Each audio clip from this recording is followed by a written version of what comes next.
ओम नमः सिद्धेभ्यः। ओम नमः सिद्धेभ्यः। ओम नमः सिद्धेभ्यः। मंगलम भगवान वीरो मंगलम गौतमो मणि मंगलम कुंद कुंदाद्यो जैन धर्मोस्तु मंगलम सर्वमंगल मांगल्यम सर्वकल्याणकारकम प्रधानम सर्वधर्माणां जैनम जयतु शासनम जैनम जयतु शासनम वंदितु सर्वसिद्धे ध्रुवमच्चल मणोभवं गदिं पत्ते मोक्षामि समय पाहुण मिणमो सुधि केवली भणिदं नमः समय साराय स्वानुभूत्या चकाशते चित्स्वभावाय भावाय सर्वभावान्तरच्चिदे।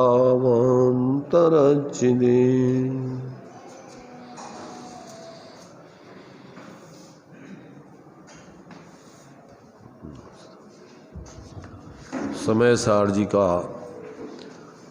अंतिम प्रकरण 415 गाथा का आचार्य जयसेन स्वामी द्वारा तात्पर्यवृत्ति के रूप में यहाँ पर चर्चा के लिए बाकी रह गया है। उसके माध्यम से यहाँ इस समय सार ग्रंथ को पढ़ने का क्या फल आना चाहिए, बहुत ही सुंदर तरीके से आचार्य जयसेन स्वामी ने इसका स्पष्टीकरण दिया है। इस पर अपन विचार करके अपने जीवन को देखते हैं कि क्या इस समय सार को पढ़ के हमारे जीवन में इसका फल इस रूप में आ रहा है, आने के लिए प्रयत्नशील हैं अथवा नहीं। तो 725 पेज पर इस 415 नंबर की गाथा की तात्पर्यवृत्ति टीका के रूप में आचार्य जयसेन स्वामी ने इस समय सार का पूर्ण सार फल के रूप में अंत में दिया है। देखिए, इसको अपन पढ़ते हैं, विचार करते हैं। अब इस शुद्धात्म तत्व को निर्विकार स्वसंवेदन प्रत्यक्ष से भावना करता हुआ आत्मा परम अक्षय सुख को प्राप्त करता है, ऐसा उपदेश है।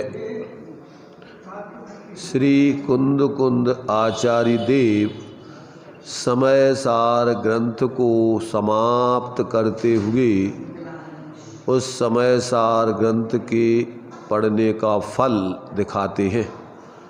वह इस प्रकार जानना चाहिए। क्या दिया मूल में? अब इस शुद्धात्म तत्व को निर्विकार स्वसंवेदन प्रत्यक्ष से भावना करता हुआ आत्मा परम अक्षय सुख को प्राप्त करता है, ऐसा उपदेश अंतिम गाथा में दिया गया। क्या मतलब?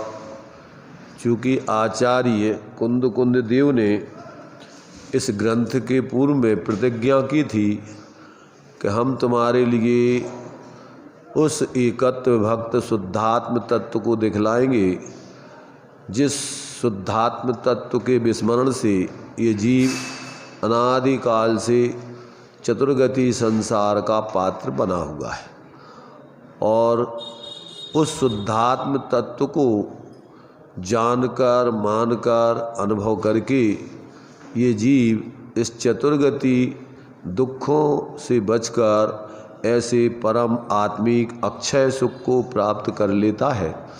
तो अपनी प्रतिज्ञा के अनुसार यहाँ इस ग्रंथ में अब आचार्य देव कह रहे हैं कि जिस शुद्धात्म तत्व को हमने इन सारे अध्यायों में समय सार के, चाहे जीवाजीव अधिकार हो, चाहे कर्ता कर्म अधिकार हो, चाहे पुण्य पाप अधिकार हो, आश्रव अधिकार हो, बंध अधिकार हो, संबर अधिकार हो, निर्जराधिकार हो, मोक्ष अधिकार हो, सर्वशुद्ध ज्ञान अधिकार हो, इन सभी अधिकारों में हमने उस निःशुद्धात्म तत्व को ही दिखाने का प्रयत्न किया है।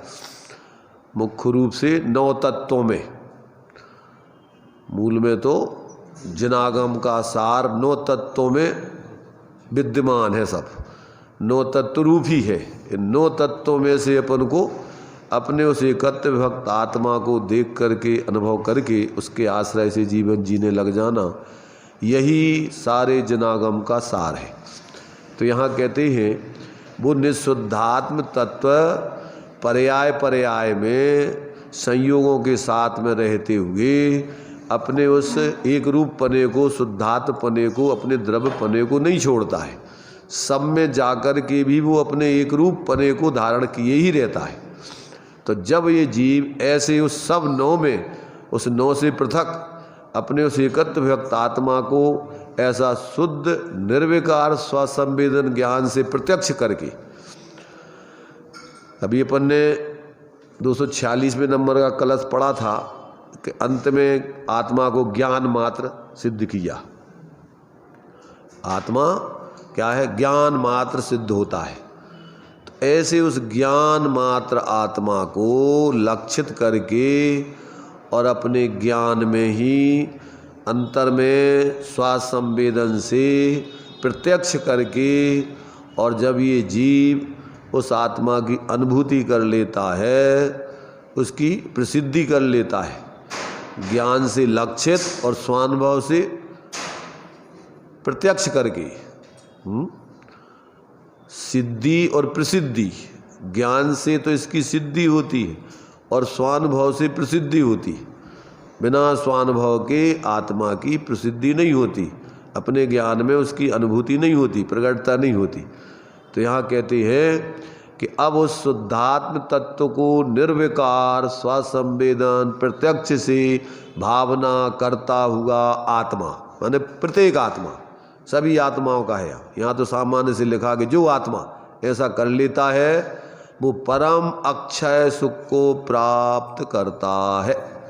इसमें कोई संदेह नहीं है, किसी प्रकार का इसमें कोई भ्रम नहीं है। ये निसंश बात, निशंक बात है, निसंशय रूप बात है। इसमें किसी प्रकार का कोई भी व्यवधान नहीं आता है। ये बात यहाँ पर आचार्य देव कहते हैं कि अंत में समय सार ग्रंथ के फल के रूप में अब इसी बात को सिद्ध कर रहे हैं। तो देखिए, जो समय पाहुड़ मिड़म पड़ी दूण या, जो जीव इस समय प्रावृत नामक शास्त्र को पहले तो पढ़कर, फिर क्या करता है? न केवल पढ़कर अपितु अथ तच्च दोणादुम, जानकर, किससे जानकर? ग्रंथ से जानकर। न केवल ग्रंथ से अपितु ग्रंथ के अर्थ से, तत्वतः भाव रूप से, अत्थे ठाहे दी पश्चात उपाधि रूप शुद्धात्म रूप अपने निज अर्थ में निर्विकल्प समाधि रूप से स्थापित करता है। चेदासो पावदी उत्तमम सोखम, वह आत्मा भविष्य काल में प्राप्त करता है। क्या प्राप्त करता है? बीतराग सहज अपूर्व परम आह्लाद रूप आत्मा को प्राप्त करता है, जैसा कि सिद्ध भक्ति के निम्न पद में भी कहा है। तो देखो, ज्ञानियों के एक एक वचन, श्रीमद जी कहते हैं, एक एक वाक्य में अनंत आगम समाये रहते हैं। क्योंकि वो वचन कैसे होते हैं? बीज रूप होते हैं। जैसे एक बीज में अनंत पेड़ अथवा फल विद्यमान रहते हैं। एक बीज को दृष्टांत दिया है बनारसी दास जी ने मोक्ष मार्ग प्रकाशक में अंत में जो चिट्ठी दी गई है, तो उसमें जो है कहते एक बट के बीज में यदि अपन दूर दृष्टि से विचार करके देखें तो कहते ना तो वृक्षों का अंत आता है ना उसमें फलों का अंत आता है। कितनी सामर्थ्य है उस बीज बट के बीज में? अनंत पेड़ों को उत्पन्न करने की, अनंत फलों को उत्पन्न करने की सामर्थ्य है। ऐसे ही ज्ञानियों का एक एक वचन कहते हैं अनंत आगम जिसमें समाये रहते हैं। ऐसे क्या है बीजभूत होते हैं, ऐसे प्रयोजन को लिए हुए होते हैं, पर उसमें ऐसे समझने वाला चाहिए। तो इस ग्रंथ को पढ़कर समझकर जब कान्जी स्वामी उस गृहीत मिथ्यात्व के पंथ से निकल के इसमें आए थे तो उन्होंने कहा ये तो अशरीरी होने का शास्त्र है। क्या कहा था उनने? अशरीरी होने का शास्त्र का क्या अर्थ होता है? इसमें कितने नए आ गए? ये शास्त्र अशरीरी होने का है। ये कौन सी नए का कथन है? कौन सी नए का कथन है? अरे भाई ये परद्रव्य है, शास्त्र तो अलग द्रव्य है। तो उपचरित असद्भुत व्यवहार नए से शास्त्र को अशरीरी होने का कहा था। निश्चय का कथन है कि व्यवहार का कथन है? अपन आरोप लगाते हैं कि ये तो निश्चय वाले हैं क्या? अरे भाई उसमें सारा संतुलन रहता है। जो भी कथन किया जाता है उसमें सारे निश्चय व्यवहार के समन्वित उसमें सारे कथन होते हैं और उसमें मूल प्रयोजन है आत्मित्व का साधन है। तो ये शास्त्र फिर अशरीरी होने का क्या अर्थ होता है? इस शरीर से भिन्न होने का। तो जो कौन से नए का कथन हो गया?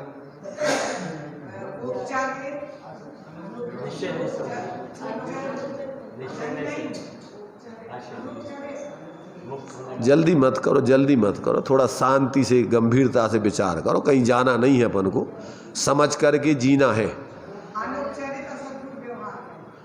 एक क्षेत्र अवगाही संबंध इस शरीर का आत्मा के साथ है। तो इस अशरीर इससे अलग होने का शास्त्र है, अलग इस शरीर से अलग होने का। तो ये हो गया कौन सा? अनुपचरित असद्भुत व्यवहार नए से।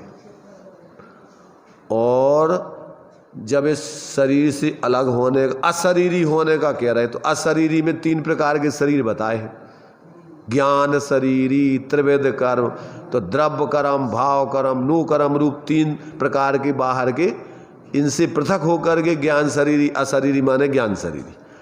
तो राग द्वेष मोह आदि से भी रहित होने का शास्त्र है कि नहीं है? है कि नहीं? भाई राग द्वेष मोह से रहित भी हो गए कि नहीं होगा? अकेले शरीर से रहित ही हो गए तो कौन से नए से हो जाओगे? राग द्वेष मोह से रहित होना मतलब कौन से नए का कथन है? कछु भी बोल दो, उठाओ जबान, तलुआ से मार दो, क्या करना अपन को? अनुपचरित असद्भुत, अनुपचरित सद्भुत होगा। अशुद्ध भाव, राग द्वेष मोह अनुपचरित हो गए। अरे बेकारी भाव कौन सी नए का विषय है? उपचरित सद्भूत।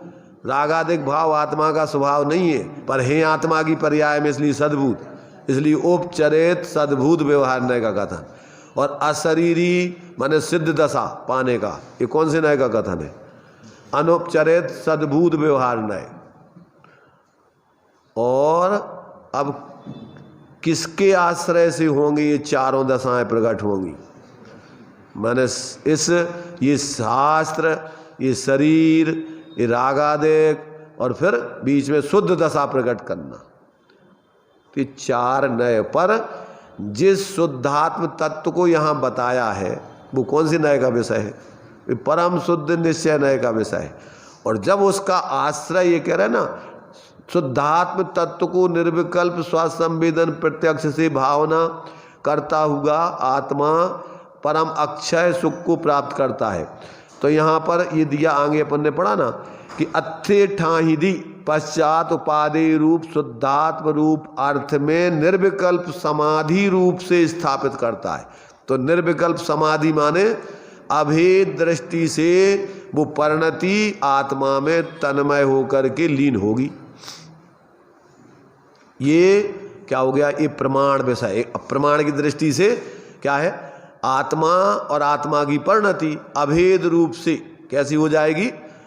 अभेद अनुभय रूप से एक रूप ही दिखाई देगी आपको। द्वैतम न प्रतिभाति। आत्मा के अनुभव में क्या होता है? जहां प्रमाण नए निक्षेप को न उद्योत अनुभव में नहीं। क्या? तो ये अपने लिए देखो, जो भी कथन किए जाते हैं अपन उसमें से अगर विवक्षाएं नहीं जाने तो अपन समझते अरे ये तो एकांत से बोल रहा है, ये तो ऐसा बोल रहा है, ये तो फलान। अरे उसके ज्ञान में सब है। तो ये अपने लिए यहाँ आचार्य कह रहे हैं कि भैया सारे नयों को समझने का प्रयोजन, सारे ग्रंथों को समझने का प्रयोजन एकमात्र वीतराग विज्ञानता की सिद्धि करना है। और वीतराग विज्ञानता माने यदि मोक्ष की है कामना तो जीव नृप को जानिए, पहचानिए, उसका अनुचरण कीजिए। ऐसे अपने उस शुद्धात्म तत्व को अपना स्वरूप जानकर मानकर और अभेद दृष्टि से पर्याय का द्रव्य से क्षणिक तादात्म्य संबंध होता है।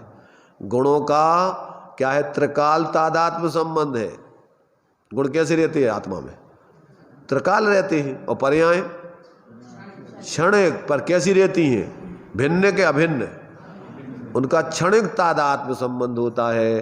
तो उस द्रव्यमय होती है, वो उससे अलग नहीं होती। तो अब जो चूंकि क्या है कि अनादिकाल से अपने स्वरूप को भूलकर जीव पर में मूर्छित होकर पर्याय में मोह राग देश की वृत्ति से अशुद्धता का सेवन कर रहा है। भूल आपको भरमतवादी, मोह महामद पियो अनादि। तो अपने ऐसे निशुद्धात्म तत्व को भूलकर शरीर आदि में मूर्छित होकर रात दिन राग देश मोह कर रहा है। निज को निज पर को पर जान, फिर दुख का नहीं लेस निदान। और मोह राग रस दुख की खान, बना भिकारी निपट अजान, सुख दुख दाता कोई नान। मोह राग, अब भीख मांग रहा बाहर से सुख दुख, सुख की कौन देगा तुम्हें सुख? समोसण में भगवान के सामने खड़े होकर के हे प्रभु मांगते रहो आप। अरे वे कहेंगे हे प्रभु तू सुन, भगवान तू स्वयं भगवान है, तू किधर इधर देख रहा है? क्या कहेंगे भगवान बताओ? कि प्रभु वे कहें, तू कहेगा प्रभु, वे कहेंगे हे प्रभु, नहीं कहेंगे। इसमें लिखा आचार्यों ने, भगवान भूल करके तू हैरान हो रहा है अपने को, तो है तो भगवत स्वरूप। भगवान भगवत्ता कहाँ से आएगी ये तो बताओ? अगर स्वरूप में नहीं हो तो कहाँ से लाओगे तुम? अगर दूध में घी की शक्ति नहीं हो तो घी लाओगे कहाँ से? मथानी में से लाओगे कि ग्वालन में से लाओगे कि पानी में से लाओगे? काय में से लाओगे घी? ऐसे ही प्रत्येक आत्मा में पूर्ण सुखी सुख सामर्थ्य विद्यमान है, पर उसको भूलकर इधर उधर सुख की कामना करते भटक रहा है। इधर सुनकर के भी नहीं समझ में आती, इधर सुनता है और चलो अपनो काम करे। अरे तेरी बुद्धि खराब हो गई, पागल हो गया, आचार्य कह रहे। कहाँ चलना अब समझ करके समाना है कि बाहर में भटकना है? अब नहीं आता समझ में। पर अभी तो सुनने में ही अपन को लगता है कि चलो सुनना है, धर्म की बातें आए हैं। आचार्य कुंद कुंद के समय सार की चर्चा चल रही। कौन की चर्चा चल रही? समय सार ग्रंथ की चर्चा चल रही। आचार्य कुंद कुंद को ग्रंथ आए, आचार्य कुंद कुंद के ग्रंथ की चर्चा चल रही कि तुम्हारी आत्मा की चर्चा चल रही, तुम्हारे स्वरूप की चर्चा चल रही है? अरे ये तो निमित्त है, उपचार का कथन है। बताना तो तुम्हारा स्वरूप है, और कहाँ है वो स्वरूप? आवाल गोपाल सबको जानने में वही तो आ रहा है। कौन आ रहा है बताओ? ज्ञान में, ज्ञान की प्रतिपल उठे तरंग झांकता, उसी में तो व्याप रहा है। अब इधर उधर झांकते रहो, कहाँ से मिल जाएगा? धर्म के नाम पर 10 लक्षण धर्म लग गए, तो अब क्या करने? 10 लक्षण धर्म कितने मनाऊ ने? उमेश चंद जी सुनाई दे रहा हो है? 10 लक्षण धर्म लग गए आज से। कितने हैं 10 लक्षण में? हैं? पूजन पाठ करना है बस, बस और क्या करना? अरे भाई समझ लो कितने काल हो गए तुम्हें ये सब औपचारिकता में धर्म मनाते मनाते, आज तक तो नहीं माने बे। क्यों? कि औपचारिकता में कहोगे तो सामान्य व्यक्ति भी कह देगा कि ठीक है नहीं करना। जैसे मान लीजिए आपने खिलाना तो है नहीं है भोजन, भोजन कर लो भैया, तो क्या कहेगा? भूखो भी हुई है तो क्या कहे वो? नहीं हम करके आए, ठीक है। और अगर सही अर्थों में तुम उससे कहोगे तो पेट भी भरा होगा तो बैठेगा कि हाँ खाएंगे। ऐसे ही आज तक अगर एक बार भी सही तरीके से इन 10 लक्षण धर्मों को मना लिया होता तो क्या होता? कि मान गए होते, वो तुम्हारे पास आ गए होते और कभी जीवन में तुम्हारे से फिर कभी बाहर नहीं जाते भी। एक बार रिश्तेदारी, ये तुम्हारे से सम्यक दर्शन की प्रतिज्ञा है कि भैया हम दोस्ती कच्ची नहीं करते, एक बार करते हैं जिससे फिर उसको छोड़ते नहीं है, शाश्वत उससे दोस्ती बना के रखते हैं। तो पहले तुम समझ लेना कि अगर हमसे दोस्ती करना है तो कच्ची दोस्ती नहीं होगी।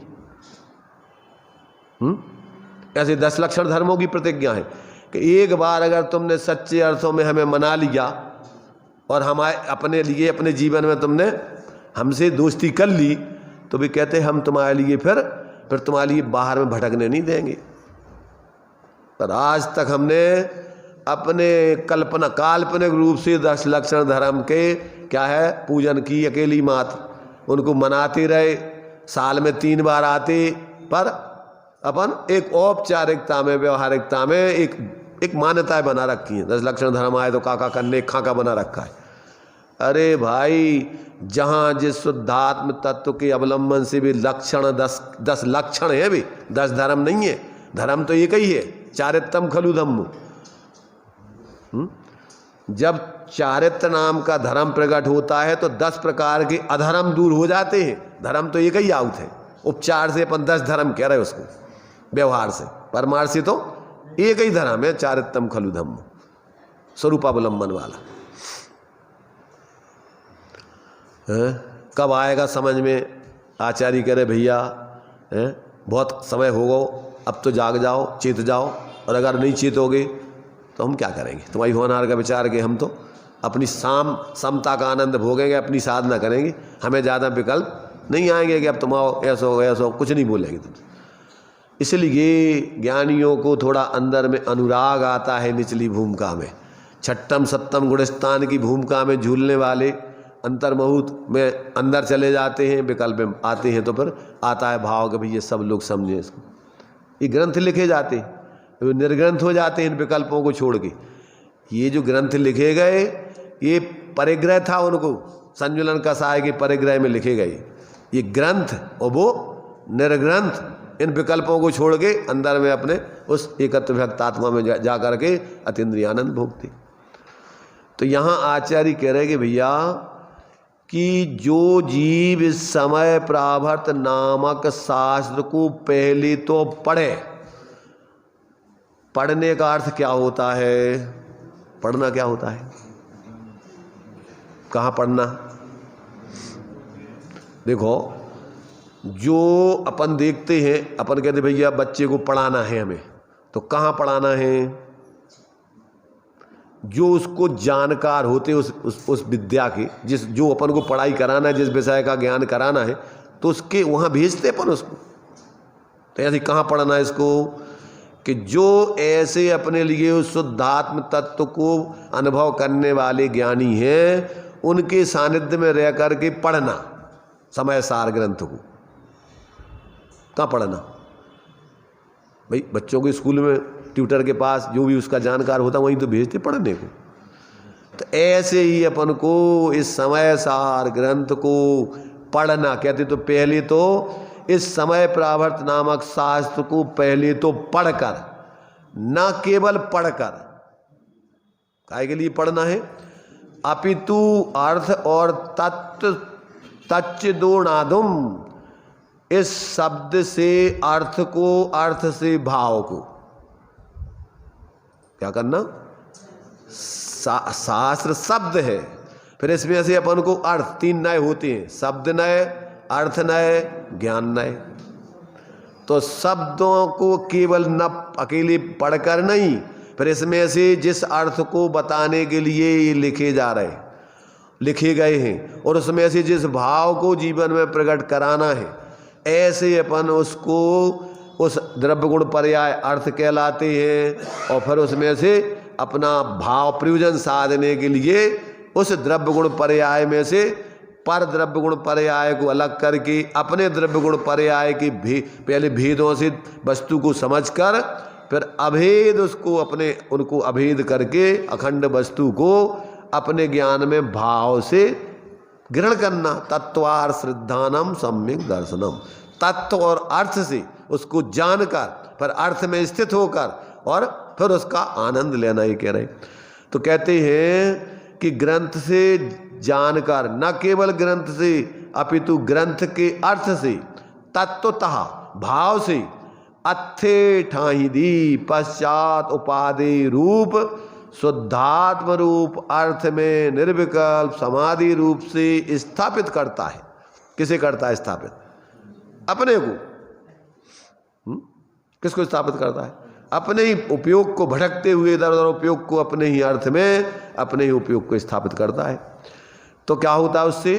तो चेदासो पावदी उत्तमम सोखम, वह आत्मा तत्काल आगे, भविष्य काल मतलब जब ऐसा करेगा तो आगे उसको इसकी फल मिलेगा। क्या? तो कहते वह आत्मा भविष्य काल में प्राप्त करता है। क्या प्राप्त करता है? बीतराग सहज अपूर्व, क्या कह रहे? जिसमें कोई विकार नहीं है और जो सहज स्वभाव है, जो जीवन में पूर्व में कभी प्राप्त नहीं किया, ऐसा जो कैसा बीतराग सहज अपूर्व परम आह्लाद रूप। आह्लाद जानते हो? आह्लाद, आनंद, सर्वांग निजात प्रदेशों से अमृत के झरने, आनंद, निराकुलता, शांति, शांति, शोक, शोक, ऐसा कहते हैं। वो भीतराग सहज अपूर्व परम आह्लाद रूप आत्मा को, अंदर में जो आत्मा अपना ऐसा विद्यमान है सहज, ऐसे उस आत्मा को पाता है। और जैसे आत्मा को पाता है वैसा आत्मा हो जाता है। बधा भगवान छो बधा भगवान थाओ, जैसे ही शुद्धात्म तत्व को ग्रहण करेगा वैसे ही शुद्धात्म तत्व रूप हो जाएगा। जैसा अपन जैसे भावोगे, भावना भवनाशिनी और भावना भवकारणी, तो जब शुद्धात्म तत्व की भावना भावोगे तो शुद्धात्म तत्व रूप हो जाओगे। जो जानता है शुद्ध को वह शुद्धता को प्राप्त हो, और जो जानता अशुद्ध को, अब रात दिन अपने मूर्खताओं में लगे रहो है? तो लगे रहो, मूर्ख ही बने रहो है? एक बार भी व्यक्ति को अगर इधर का रस लग जाए, इधर की रफत पड़ जाए, तो फिर उसको कुछ सुहाता नहीं है। जब निजातम अनुभव आवे तब और कछु नहीं सुहावे, और जब तक और कछु सुहावे तब तक आत्म अनुभव नहीं आवे। दोनों तरफ से लगा लेना। अबे जब तक तुम्हें और कछु सुहारा है तो आत्मा को अनुभव आ ही नहीं सकता। जिसको आत्मा का अनुभव आ जाता है उसको तो अन्य कोई चीज फिर सुहाती नहीं है। अगर सुहा रही है तो समझ लेना कि तुम्हें भी आत्मा का अनुभव नहीं हुआ, भ्रम में हो तुम। टोडरमल जी ने दृष्टांत दिया है, अमृत भोजी देवों को अन्न भोजन स्वभाव से ही नहीं रुचता है। ऐसे इस अमृत स्वरूप आत्मा का एक बार सेवन करने वाला ऐसे मृत फिर परावलंबी भाव उसको सुहाते नहीं है। जो आकुलता रूप है, दुख रूप है, पर उसमें उसको कोई रुचि नहीं रहती। तो यहाँ इस प्रकार से कहते, देखो इसी बात को कहते हैं कि निम्न पद से सिद्ध भक्ति में भी आचार्य देव ने कहा है, आत्मोपादान सिद्धम स्वयं अतिशय वदवीत बाधम विशालम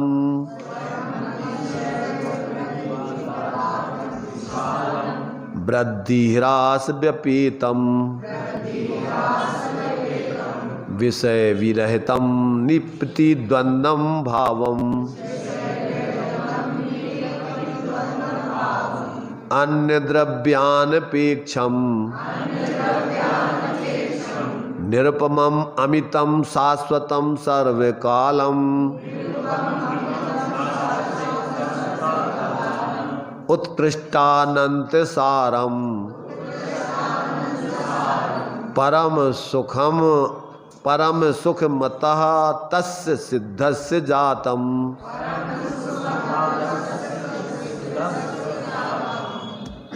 क्या अर्थ हुआ? नीचे अर्थ दिया है, कहते हैं वह सिद्ध आत्मा परम सुख को प्राप्त करता है। जो सिद्ध दशा को प्राप्त कर लेता है वो कौन सा सुख प्राप्त करता है? परम सुख, श्रेष्ठ सुख, सर्वोत्कृष्ट सुख को प्राप्त करता है। वह परम सुख कहाँ से आता है? अपने आत्मा से ही उत्पन्न होता है। आत्मोपादान सिद्धम, कहाँ से सिद्ध होता है वो सुख? अपने ही आत्मा में से वो सुख उत्पन्न होता है। स्वयं अतिशय सहित है। कैसा है? अतिशय, अतिशय देखते ना, अतिशय, अतिशय क्षेत्र। कौन सा अतिशय क्षेत्र? असंख्यात अमूर्तिक प्रदेश अपने अतिशय क्षेत्र है। ये देखा किसी ने अतिशय क्षेत्र? अमूर्तिक प्रदेशों का पुंज, ये अतिशय क्षेत्र है। तो कहते हैं कि स्वयं अतिशय सहित है और सब बाधाओं से रहित है। ऐसा किला है चैतन्य का जहाँ अन्य किसी शत्रु के कोई प्रवेश होना संभव नहीं है।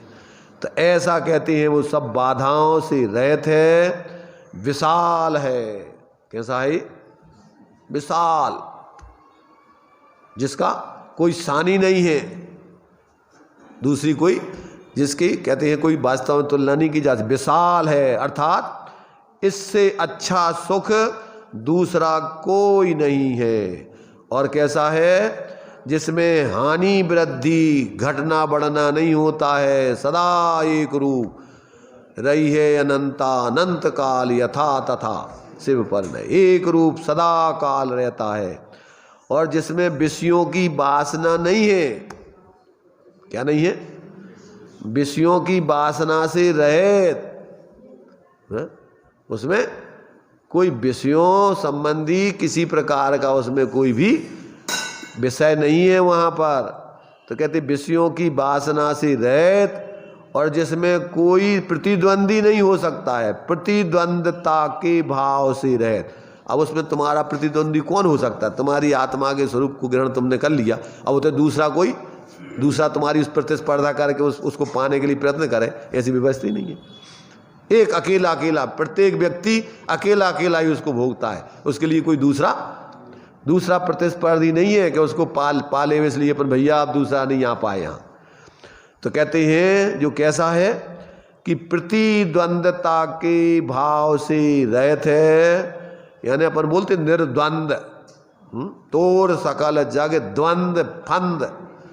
तो अपना एकत्र भक्त आत्मा निर्द्वंद है, जहाँ कोई दूसरे का कोई प्रवेश, दूसरा कोई वहाँ पहुँचते ही नहीं है।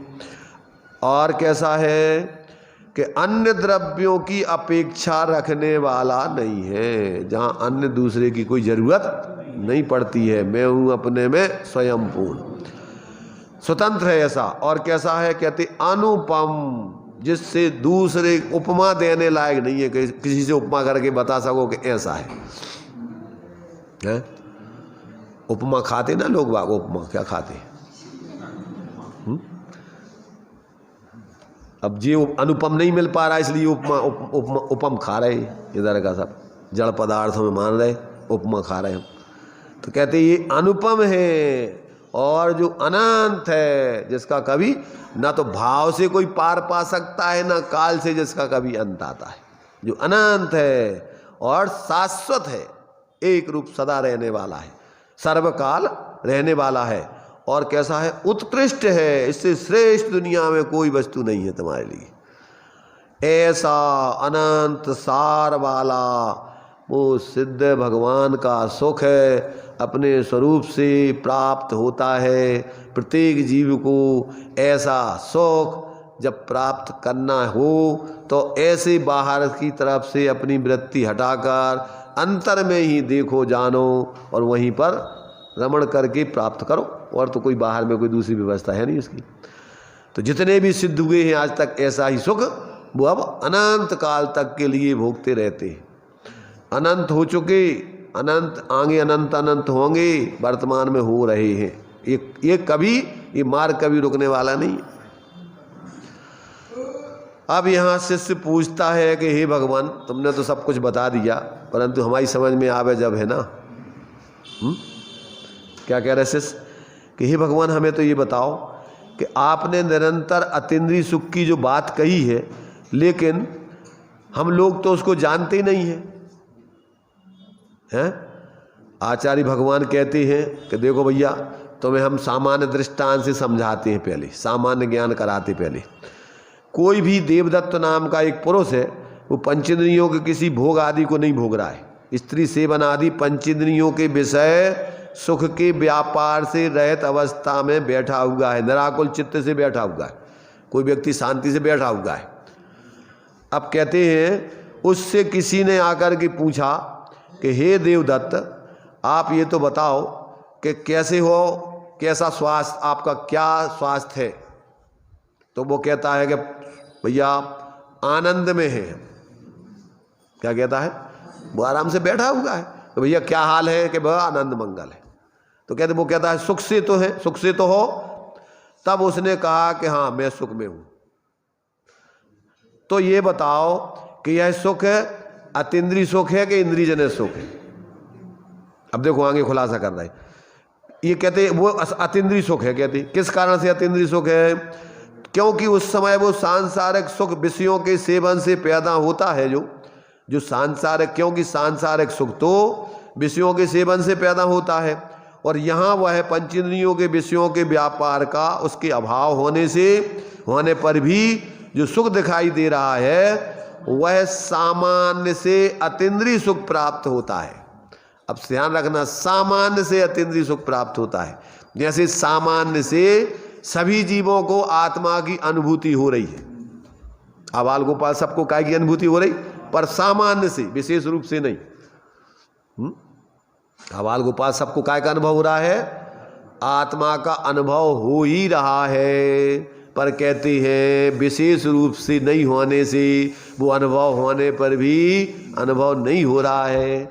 तो ऐसे ही अभी जो आपको 5 इंद्रियों के विषय सेवन आदि की प्रवृत्ति नहीं हो रही, और फिर भी आपको जो सुख है वो वास्तव में आत्मा का ही सुख है, वो कोई बाहर का पर द्रव्यों का नहीं है।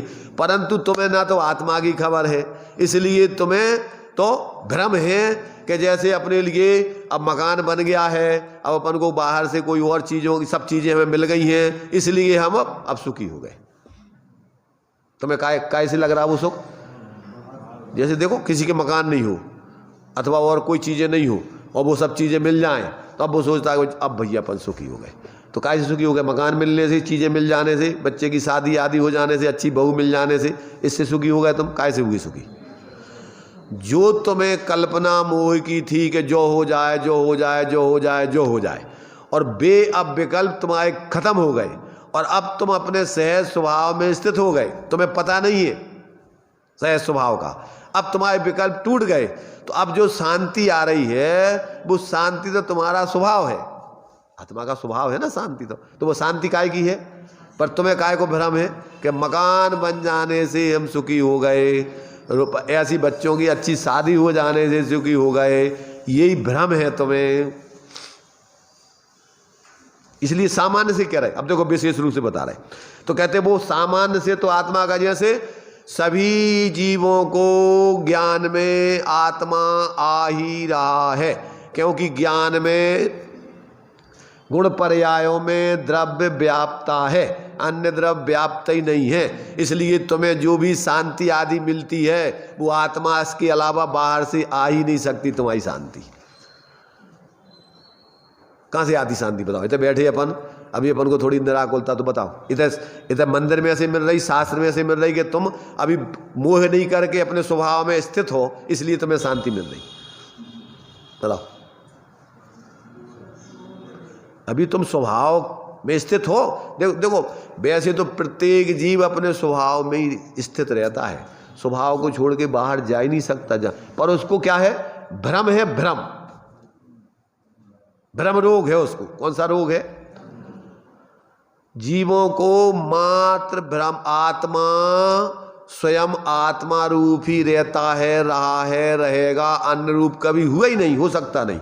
मिथ्यात्व कैसे कहते बताओ? मिथ्यात्व की परिभाषा बताओ। कि तुम हो तो ज्ञान स्वरूप, थे तो ज्ञान स्वरूप, रहोगे तो ज्ञान ही स्वरूप, और मान रहे अपने को शरीर आदि रागादिक सुखी दुखी संयोग रूप, यही तो मिथ्यात्व है। और अपने को ज्ञान स्वरूप ही जान लो, मान लो, तो अब वही तो धर्म है। वो क्या धर्म? क्या करने बताओ धर्म में? अपन को जो है वैसा स्वीकार करने का नाम धर्म है, और भ्रम में और कछु करत रहने का नाम नया भ्रम है और मिथ्यात्व धर्म के नाम पे। अभी नहीं आएगा समझ में। अभी तो अपन को लग रहा हो कि टाइम हो जा रहा हो, अपने जल्दी करो, अपनो काम करें अपन, हैं? कौन सा काम करने? मर जाने अनंत काल होगा विकल्प करत करत, समझ रहे ना?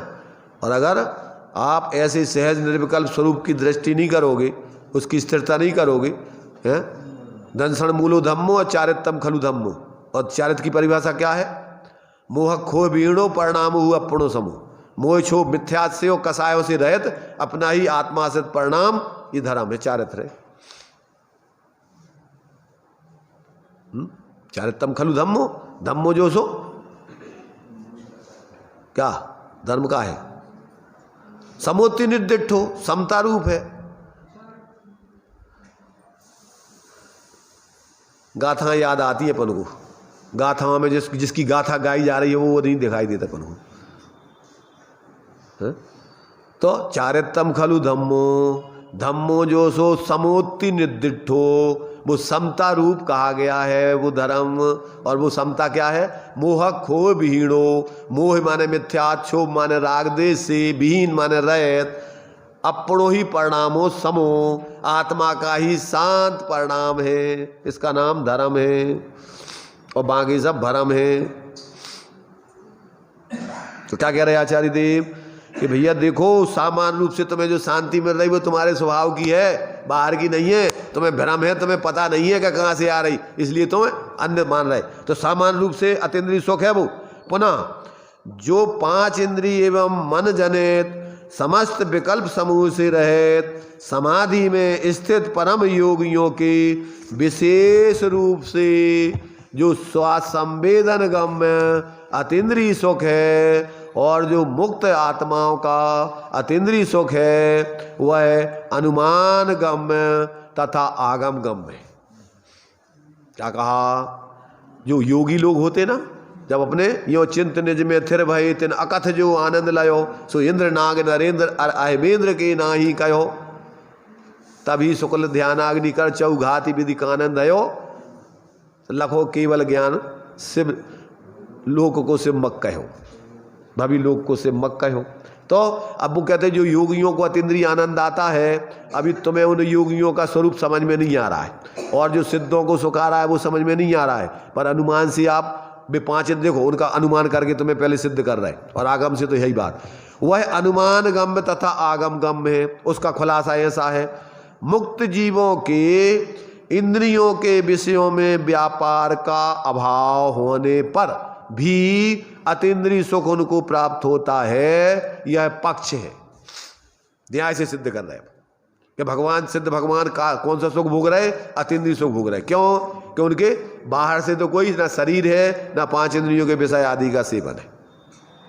इससे क्या सिद्ध हुआ? कौन सा सुख भोग रहा है वो? अतीन्द्रिय सुख भोग रहे, वो आत्मिक सुख भोग रहे। तो कहते हैं ये पक्ष है हमारा। किस कारण से यह पक्ष है? क्योंकि इस समय यानी वर्तमान में वो सिद्ध भगवान उनके मुक्त जीवों के विषयों के व्यापार से रहित निर्विकल्प समाधि में मग्न परम मुनिंद्रों के स्वास्थ्य संवेदन रूप आत्म सुख की उपलब्धि है। यह हेतु है। क्या हेतु दे रहा है इसमें?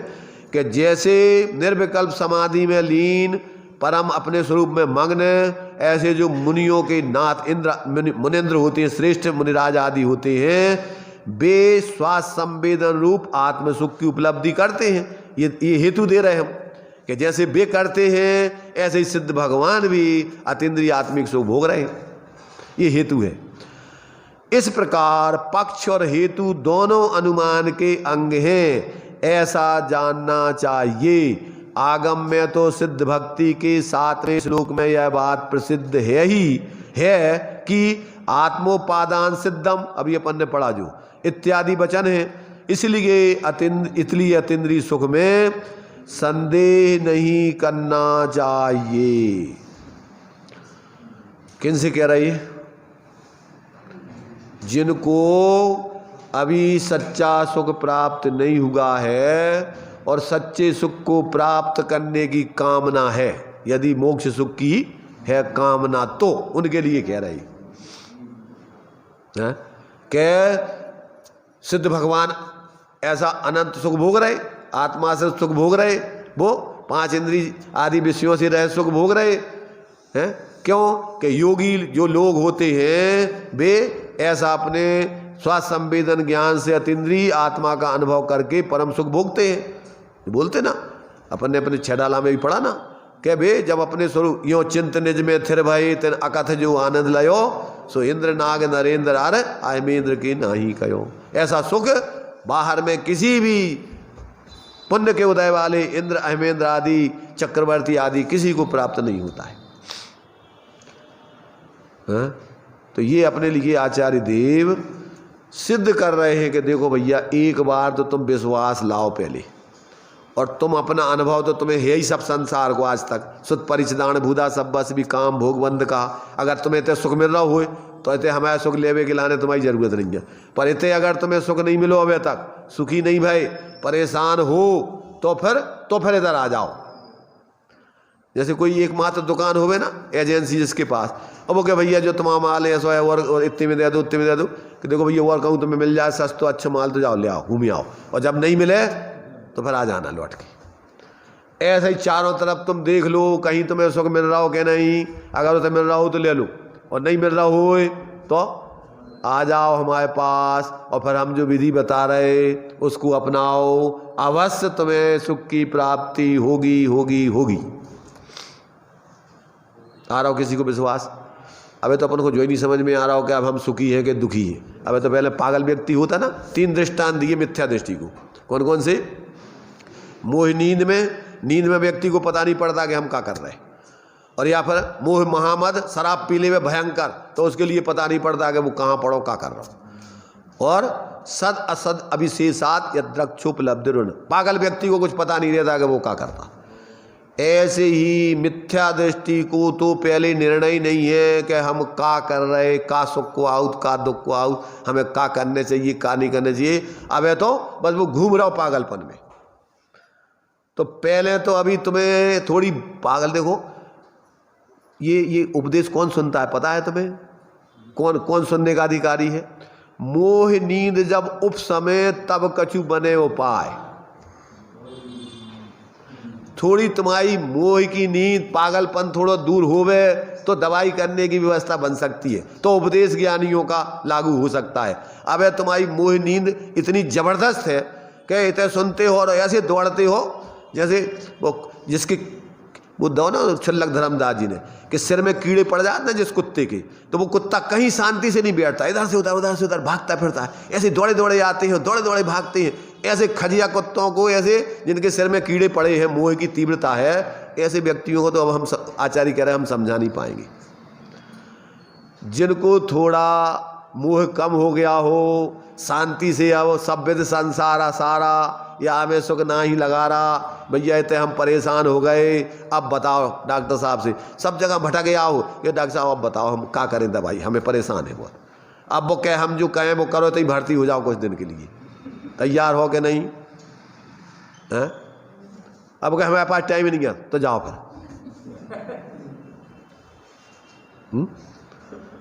नहीं आएगा, समझ में नहीं आएगा। बंदो बहुत जल्दी में है, जल्दी पढ़ के शास्त्र पूरा पढ़ के और अपन अपनो काम करवो चाहते, जल्दी एक शास्त्र निपटाओ, जल्दी दूसरो शास्त्र चालू करो। अरे आचार्य कह रही है कि गाथा पढ़ लो, उतने में तुम्हारा काम हो जाए, आगे दूसरो पढ़ने की जरूरत नहीं है, इसे आगे फिर देखो भाई, ज्ञानी कुछ नहीं कर सकते हैं, सिर्फ करुणा से थोड़ा बहुत वो तुम्हें अगर पात्र हुए, टोडेमल जी कहते हैं जो जाना थे सो कहवे में आवे नहीं, मूल में तो कुछ कहा जाए तुम्हारी पात्रता देख करके। रहस्यपूर्ण चिट्ठी पढ़ी कोई ने? पहले तो ये लिखा है कि जो जानते हैं सो कहने में, पहले तो एक बात परमार्थ की कि जो हम जानते हैं सो वो कहने में आ नहीं सकता, व्यवहार से कुछ कहा जाए सो मिलना कर्माधीन है। ये भी महाभाग्य समझ लेना, यहाँ इतने बैठे हैं, ये सामान्य पुण्य का उदय नहीं समझना। आग लगी चारों तरफ, लोग दौड़े दौड़े पागल बने घूम रहे, इतने नहीं आएंगे और पागलपन में दुनिया के लगे रहेंगे, नेतागिरी में, कामों में। इतने बैठ जाना भी 1 घंटे सामान्य, पौन घंटे, ये सामान्य बात नहीं है। इसके लिए भी बहुत अंदर में पुण्य का उदय चाहिए और कसाएं थोड़ी मंद चाहिए। तो पहले तो कहते हैं कि भैया अनुभव ज्ञानी अपना बता नहीं सकते, मूल में तो व्यवहार से तुम्हें कुछ बताया जाए सो वो बताना काय के अधीन है, मिलना कर्माधीन है, समझ रहे ना। इसलिए मूल में तो देखो उस चिदानंद घन के अनुभव से सहजानंद का काम करना, यही मूल में काम करना है सबको, और इसके अलावा कोई काम दूसरा है नहीं। तो इसलिए मिलना तो जब होगा, परंतु तुम्हारे जैसे लोग अभी जो है इस प्रकार की जिज्ञासा रख रहे हैं, समझने के लिए आ रहे हैं और इस प्रकार अपने स्वरूप की बात सुनने की रुचि, तो अभी लगता है कि तुम्हारी होना ठीक है। ऐसे जीव भी मिलना बहुत विरल है। तो ऐसा अपन को आचार्य देव जैसे बने तैसे तुम्हारे उस मुख्य स्वरूप से जोड़ने के लिए तुम्हें राजी कर रहे हैं, तुम्हारे ज्ञान में भ्रांति को दूर करने का प्रयत्न कर रहे हैं। और अगर अपन भी थोड़ा प्रयत्न करें, एक व्यक्ति पड़ गया और दूसरा सज्जन तुम्हें उठावो चाह रहा हो और तुम कहो तुम्हें उठा दो, तो खड़ो कर देगा नहीं? वो कब तक कब खड़ो कर सकत? कछु हम प्रयत्न करें, कछु तुम प्रयत्न करो तो काम बन सकत, और तुम कहोगे तुम ही कर दो हमें तो खड़ो, तो कोई व्यवस्था है नहीं है कि एक व्यक्ति वो तो अपना प्रयत्न करे नहीं और सामने वाले को खड़ो कर दे, ऐसी व्यवस्था तो है नहीं।